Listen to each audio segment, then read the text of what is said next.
Usisahau kusubscribe na kubonyeza alama ya kengele ili kupokea habari zetu kila wakati.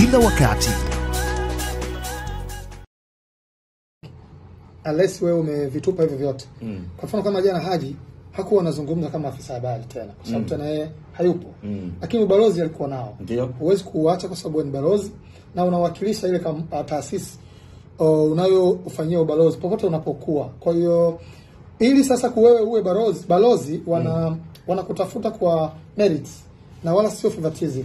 Wanaangalia ubora wako kwa vigezo na sio upendeleo. Katika vigezo nafikiri kwa mfano kutangaza bidhaa za taasisi au kampuni fulani ni lazima uwe na mahusiano mazuri pia na taasisi zingine na kampuni zingine, watu, kwa sababu bidhaa zinakwenda kwa watu pia.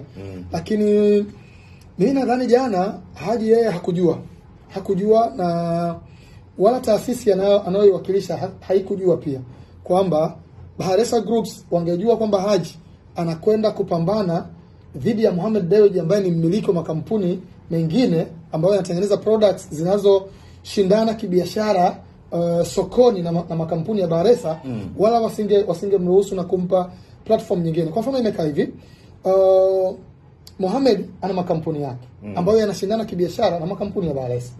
Lakini pia huyu ni mwakilishi wa Bahresa Group of Companies, sio kama balozi.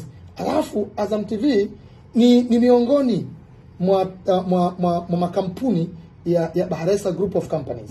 Sasa mtu mwingine angeweza kuichukulia opposite kwamba mshindani wangu wa kibiashara amemtumia balozi wake akitumia na platform ya TV yake kwenda kunishambulia mimi kibiashara.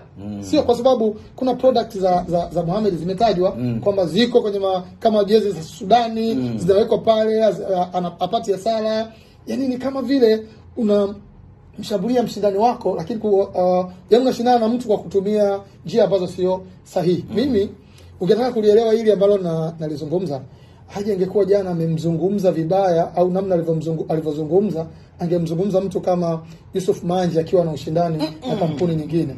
Kwa sababu leo mimi nakuhakikishia tungekuwa tunasikiliza kesi zilizokuwa filed Kisutu, lazima zingekuepo. Kwa sababu ukiingia ndani kidogo kwenye biashara, angeweza mtu akaja akasema bwana, baada ya ataki niliyoipata jana na kuonyeshwa kwenye TV moja kwa moja na balozi wa kampuni kusema haya maneno, maana yake kwamba mimi hisa za makampuni yangu za bidhaa zangu sokoni zimeteremka. Nani anaweza kupinga hilo? Akija na research akakwambia kwamba hisa zilikuwa hivi, zimedondoka na zimedondoka, inawezekana basi vingekuwa vitu vingine tu, lakini anasema vimedondoka kwa sababu ya hii hataki. Yani akidimandi pesa inakuwaje?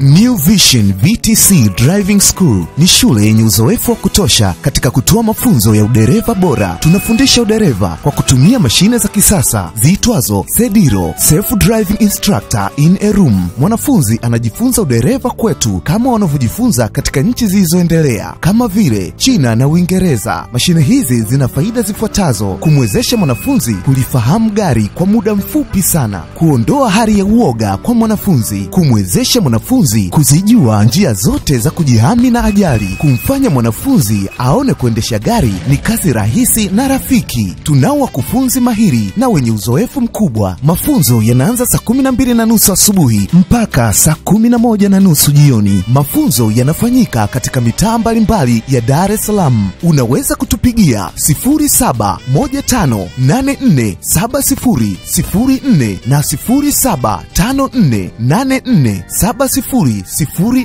Karibu sana New Vision VTC Driving School kwa mafunzo ya udereva bora.